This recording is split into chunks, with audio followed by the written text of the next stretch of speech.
So for those who don't know, for those who've been living under a rock for the past 2 days, Israel has gone to war with Iran by attacking some military targets and some distinctly civilian targets, right? The narrative that we're being fed on this one is that, first of all, Israel has to kill Iranian military leaders because they fund the axis of resistance, okay? Now, you can have whatever opinion you want of Iran's relationship with people like Hezbollah and Hamas. Sometimes, of course, the axis of resistance only sometimes includes Hamas because they're Sunni rather than Shia. Of course, they're probably closer now that there's no Ba'athist regime in Syria, so they have very few allies, so probably more likely to be closer with Hamas despite their religious differences. That's the justification, that relationship between the axis of resistance and Israel to target Iranian military leaders, even though there's no direct conflict between Israel and Iran. Now, you can't do this. Like, that is not legal under international law, in just the same way as Iran now can't go and attack the United States, even though they fund Israel, right? So that's one justification that has no basis in reality. The second justification that they've got is that they need to destroy the nuclear capabilities of Iran before they exist, because that could potentially lead to a Iranian nuclear strike on Israel in accordance with their doctrine that most Iranian politicians subscribe to, almost all of them do, which is the long-term goal of the dissolution of the Israeli state. Now, again, you can't just bomb people's civilian facilities because they were civilian facilities. They have not had any official confirmation that they'll actually have any nuclear weapons program at time of recording. We keep being told they will, and we have been doing so for the past 30, 40 years. They never have done up until this point, right? So they've essentially bombed them on the speculation that they might in future at some point have a military nuclear program. And again, you can't do this. You can't just bomb people's at time of recording civilian facilities and their civilian scientists under the assumption that they may be using that at some point in the future to therefore make nuclear weapons at some point. This is not a justification that you can use for bombing a country. Even then, the justification for it, well, is if it is potentially going to be used for military purposes, and they might potentially have nuclear capacity militarily, they might potentially use that to attack Israel. So, does that mean that North Korea could legally have attacked military bases in America because they have nuclear weapons that they might use on North Korea at some point? Would that give Ukraine the justification for attacking nuclear sites in Russia before 2014 because they might theoretically use it on Ukraine in the future? No, you can't do these things. Preemptive strikes are wars of aggression. Preemptive strikes are wars of aggression. Obviously, Israel doesn't know this because in all the wars they've started with the Arab world from 67 onwards have all been done preemptively. One of them was even done preemptively on faulty intelligence, that there was going to be a strike by Egypt that turned out to be incorrect, and they just started a war anyway, right? So this idea that you can do a preemptive strike and it not be a war of aggression is just nonsense. It's a whole load of nonsense, right? It's total nonsense. And on top of this, all of these hack justifications for the military action that's being engaged in for the war of aggression they've created with Iran has entirely been done cynically to save Netanyahu's political career. I think that there is at least some amount of pressure, given the international sentiment turning against the government, that they needed a way of ensuring that the war in Gaza doesn't finish, that the genocide in Gaza doesn't finish, that the cabinet doesn't break up, that the coalition doesn't fragment over the Haredi party wanting to collapse it over the conscription of Haredi Jews, and so they needed a new axis of the war to emerge so that there could be no chance of anyone wanting to destabilize the government until that new conflict on the fourth front has finished. Fifth front even, because there is Yemen, Syria, Palestine, and Lebanon. So this is the fifth one. The fifth axis of this war is with Iran. They have to be in a forever conflict now to save Netanyahu's political career. And of course, right? And of course, given what I said before about the changing geopolitical climate regarding Israel and their allies in the West. They have continually pushed the barriers of what is acceptable in their Western allies, right? Obviously, there's not been real opposition to what they've been doing.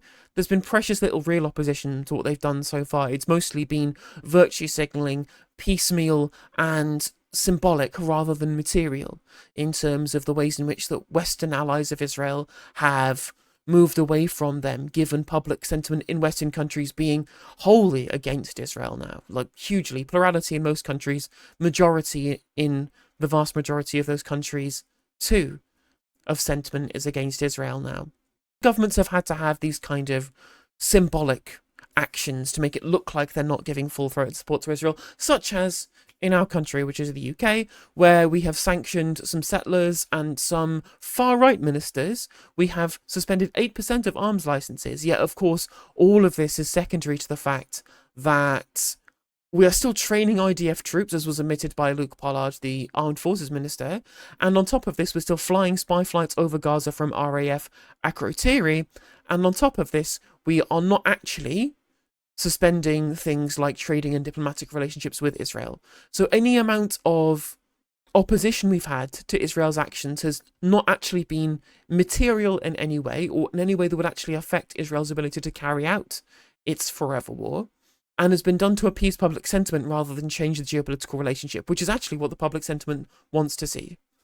And so, in the wake of the attacks right now that have been done by Israel onto Iran, this escalation of the broader Middle East crisis has led to politicians in the West completely abandoning their precious little opposition to Israel so far to talk about praying for Israel, supporting Israel, but we must de-escalate even though Israel has a right to defend herself when Israel is the aggressor. Not just in terms of the consulate attack last year, but obviously we now see this new range of attacks on both military and civilian targets, completely unprompted. There's no casus belli for Israel. It is an illegal war of aggression that they've engaged in, right? Masquerading as being a preemptive strike. Western governments have had their hand forced. Obviously, Netanyahu is angry about the calls for aid to be sent into Gaza and these small tokenistic oppositions to their policies in Gaza and in the West Bank. And so they've needed to up the game to make sure that these people come back on side, right? To up the gambit and say, look, do you really stand with Israel or do you not? And of course, all the Western leaders, they've all fallen in line. Seen the ante being upped, and they have met it with full-throated support for Israel, just with a small amount of pleading towards restraint, which of course will not come, and they know that it won't. It's there just to posture. And you have to think, do any of these people give a shit about their own citizens? Aaron on Novara was talking about this earlier on today, and he was so right. Like, all of the destabilization, the neocon policy involving interventionism and support for having what is essentially a Western proxy in the Middle East has caused nothing but conflict to the entire point. It has caused destabilization in countries around the area, which has caused many refugee crises, which is causing political havoc at home. We've had racist pogroms on our streets. We're seeing public sentiments against the party of government itself, who you'd think would want to be doing things that would keep them in government, but no.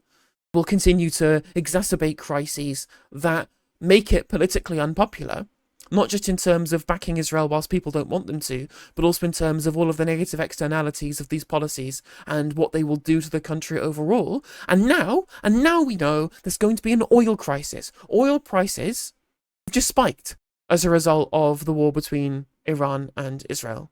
By the war between Iran and Israel, I mean Israel's war of aggression against Iran. So now we're going to have even more impacts on our cost of living crisis when one of the biggest drivers of the original cost of living crisis was higher oil and gas prices. And on top of this, going to cause even bigger problems in terms of inflation, which is already high. There's going to put pressure on family finances at a time when people are already cutting themselves down to the bone in terms of their expenditure to be able to keep the lights on at home. The energy crisis will cause cost-push inflation. That if there's an inflationary spiral caused by further rising gas prices, we'll probably see more trade union action now there's a Labour government, which will cause a repeat of what happened with the Arab boycott in the 70s, which wasn't because of militant trade unionism, it was because of the Arab boycott and the increase in oil prices for Western governments at the time. This will mean that all of the spending that Rachel Reeves wants to commit to will have to get cut down to be able to meet those fiscal rules as bond yields surge, as interest rates cannot be cut anymore due to increasing inflation. And this will cause more economic instability. It will cause more people to be lost to the radical right-wing politics opposing the government as a combination of their failed policy in terms of the necessity of low energy prices to be able to facilitate it, and whatever future refugee crisis or asylum crisis happens down the line as a result of even further escalated Middle East conflict. And this will cause a huge amount of cynicism and backlash towards the current government, and it can only go one way, given the nature of the problems that this is going to cause. There is the political foresight of this fucking government to at least engage in some level of self-preservation. They must know that everything that's happening right now is against their own interests, and they should be doing everything that they can to try and break off this continual deference to Israel, this continual deference to Israel's belligerence in the Middle East and their continued destabilization of Middle East politics, because they know it will be bad for them politically, domestically, and they just won't do it. They just won't do it. They are so beholden, they're so cucked, they are so in the pocket of the American state bomb, they're so in the pocket of the American empire, they're so in the pocket of pro-Israel sentiment that they refuse to take self-preservation decisions, not just for their own political party, but for their own country and for their own people, for their own populations. It's in-fucking-sane. It's absolutely batshit crazy. I'm at my wit's end, chat. I'm at my wit's end. And now loads of people are going to die. Loads of people are going to die. They're going to die in Israel. They're going to die in Palestine. They're going to die in Iran.